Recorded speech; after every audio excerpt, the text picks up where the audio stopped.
नमस्कार। पुण्य श्लोक अहिल्याबाई शो में हम देख रहे हैं कि देवी अहिल्या रानी अहिल्या का वक्त बदल गया है।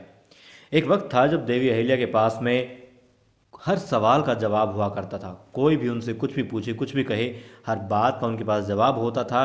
चाहे बात उनके पक्ष के लिए कही गई हो या उनके खिलाफ कही गई हो, चाहे खंडेराव जो बच्चे थे उसने कही हो या फिर कही हो गौतम बाई सरकार ने, हर बात का, हर सवाल का जवाब देवी अहिल्या के पास हुआ करता था।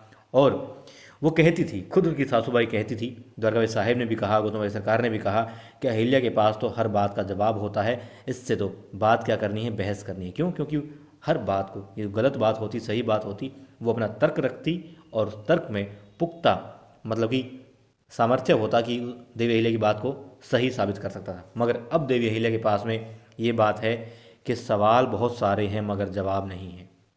दूसरों के सवालों का जवाब क्या होना था, उनके पास जो खुद सवाल भरे पड़े हैं, उनका झोला जो है सवालों से भर गया है। मगर वो चाहती हैं एक एक प्रश्न निकाले बाहर उस थैले से और उन सवालों के जवाब प्राप्त करे। सबसे पहले वो किसके पास जाती है? सबसे पहले वो गई अपने पति युवराज खंडेराव के पास में कि तमाम झोले को गांठ लगा दी मैंने, एक भी सवाल नहीं पूछती, बस इस शराब की लत को बंद कर दो। जब उन्होंने मना कर दिया, साफ साफ कह दिया कि तुम्हारा ये थैला अपने पास रखो और हम चलते हैं। अब बात आती है, सवाल बहुत सारे, किसके पास जाए? अब वो गई उन लोगों के पास में। सबसे पहले कौन दिखाई दिया? परीक्षित दिखाई दिया। परीक्षित के पास जाती हैं, बात करती हैं, पूछती हैं। वो कहती हैं कि आपसे सीधा सा सवाल पूछ रही हूँ और सीधा सा जवाब चाहती हूँ कि युवराज खंडेराव को शराब की लत कब लगी, कैसे लगी? अब दिखा रहे हैं कि परीक्षित बताते हैं कि युवराज खंडेराव 4 साल से इस लत के आदी हो चुके हैं। मतलब कि 4 साल से आदी हैं, उससे पहले से धीरे धीरे लत जो है लगाई जा रही थी। ठीक है, उन्होंने पूछा कैसे लगी। अब इस बात का, इस सवाल का जवाब क्या उन्हें परीक्षित दे पाएगा? अब ये सवाल कौन पूछ रहा है?